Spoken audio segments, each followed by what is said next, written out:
Olá e bem-vindos! Hoje vamos fazer uma viagem no tempo, até Portugal nos anos 50. Mas atenção, não vai ser da forma que se calhar estão à espera. Vamos descobrir a história de uma nação que está escondida em objetos que, à primeira vista, não têm valor nenhum. Aqueles que normalmente ignoramos por completo. E tudo começa com esta pergunta. Parece impossível, não é verdade? Como é que uma simples marca de tinta, um carimbo num envelope, pode contar a história inteira de uma nação? Pois bem, é precisamente isso que vamos descobrir juntos. Ora bem, vamos mergulhar de cabeça no nosso primeiro exemplo. Olhem só para este envelope, de 1952. Podia parecer só correspondência antiga, papel velho, mas reparem bem nos detalhes. Aquele carimbo comemorativo, ele não está ali por acaso. Assinala a nona reunião da NATO que aconteceu em Lisboa. E de repente, um simples envelope transforma-se num registro vivo da geopolítica da Guerra Fria. Incrível, não é? Então, o que é que nos espera? Vamos perceber como um envelope conta uma história, focar-nos na peça-chave disto tudo, o carimbo, e depois usar essa chave para desvendar tanto o papel de Portugal no mundo como a vida cá dentro. Vamos a isso? A ideia é, na verdade, muito simples, mas poderosa. Cada envelope é muito mais do que um bocado de papel. É uma espécie de cápsula do tempo, um registro de um momento, de um lugar e de um evento específico. Cada um deles é como uma pequena peça de um puzzle histórico gigante, só à espera que alguém a encontre e a encaixe. E se o envelope é o cofre onde está guardada a história, então a chave que o abre é o carimbo comemorativo. Não é um carimbo qualquer, daqueles que vemos todos os dias. Não, não.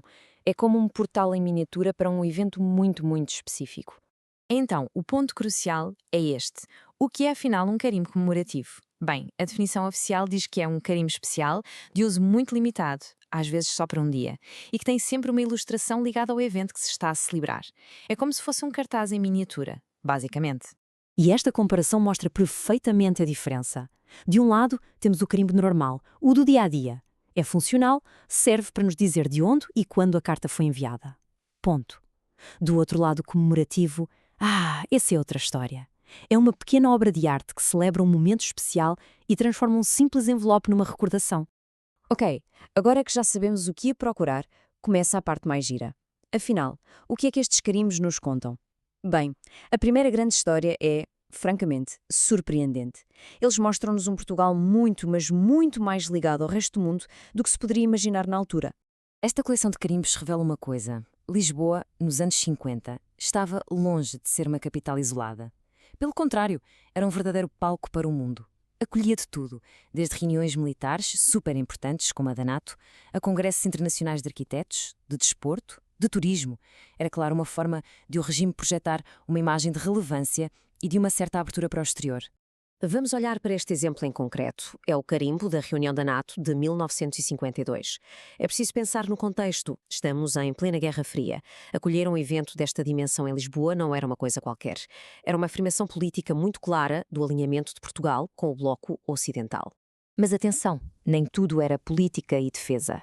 Logo no ano seguinte, em 1953, Lisboa foi o palco do Congresso Internacional dos Arquitetos.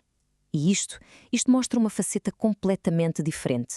Mostra um país que também queria afirmar-se no campo da cultura, da ciência, das artes. E depois, em 1954, outra vez a Aliança Atlântica a comemorar o 5º aniversário do tratado. Cada um destes carimbos é, no fundo, um eco de um Portugal que fazia um esforço para se projetar para o mundo. Mas a história não se escrevia só nos grandes palcos internacionais. Longe disso. Estes carimbos também nos convidam a uma viagem para dentro do país. Eles registram o pulso da vida nacional e local com um nível de detalhe absolutamente fascinante.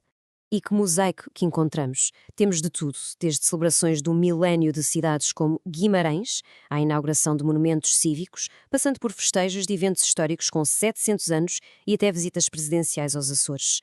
A vida do país está toda aqui, nestes pequenos desenhos.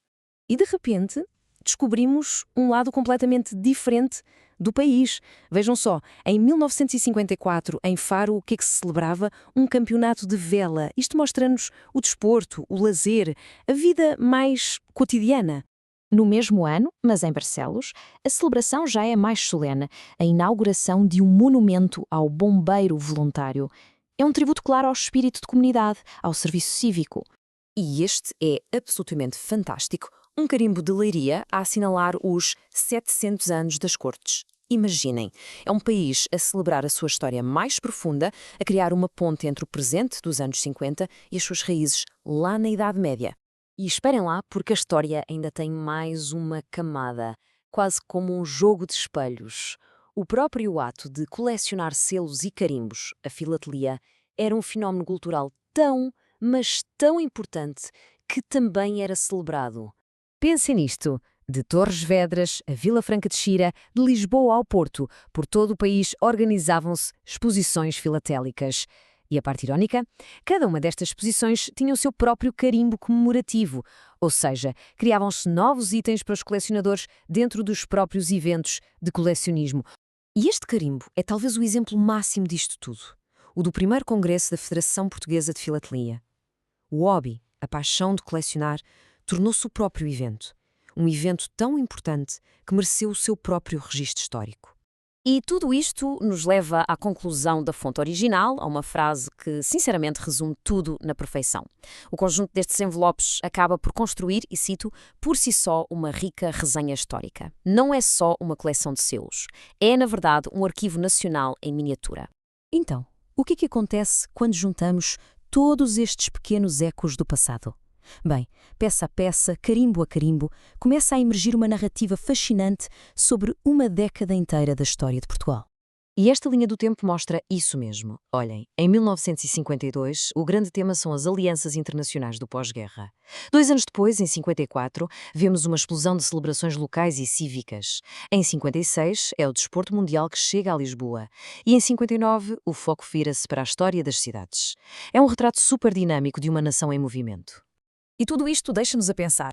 Se um simples carimbo postal nos abriu esta janela incrível para os anos 50, o que vai contar a nossa história daqui a 70 anos? Quais são os objetos do nosso dia-a-dia, aqueles a que se calhar não damos valor nenhum, que vão ser as cápsulas do tempo do nosso presente? É uma boa pergunta para refletir, não acham?